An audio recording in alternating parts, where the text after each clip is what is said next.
kachika, kagabi nga September 26, 2025 ay talaga namang very successful nga at sold out ang naging concert ni Mom Clarice de Guzman sa Araneta Coliseum. Ito nga ang first major concert ni Clarice de Guzman na may pinamagatang The Big Night. Talaga namang tuwang-tuwa nga ang kanyang mga fans dahil sulit na sulit nga daw ang concert na ito. Punong-puno ng kantahan, sayawan, kulitan at napakagagaling na special guest at the same time. At hindi nga lang yon, talaga namang napakaganda nga daw ng lighting at ng stage coordination ng concert ni Clarice na The Big Night.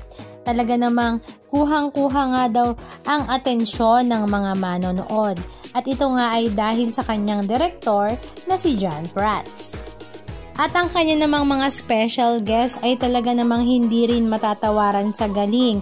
Unang-una na nga dito ay ang songbird na si Miss Regine Velasquez, ang nag-iisang TJ Monterde, ang bandang Cup of Joe, maging ang pamilya de Guzman na sila Esnir, Will Ashley, Mika Salamanca at Shubi Atrata.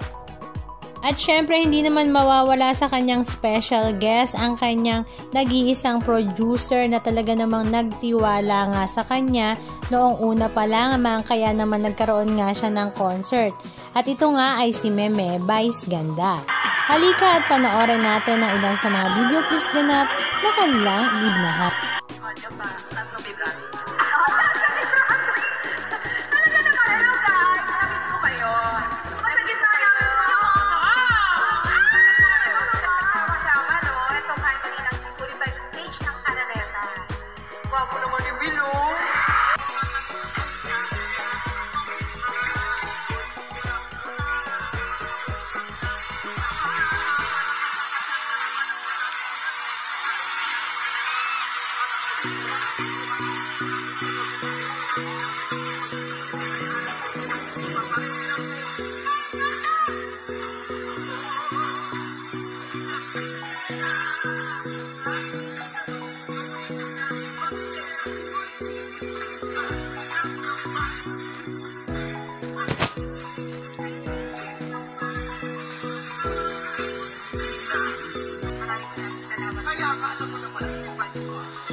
Anong masasabi nyo mga kachika? Just comment down below.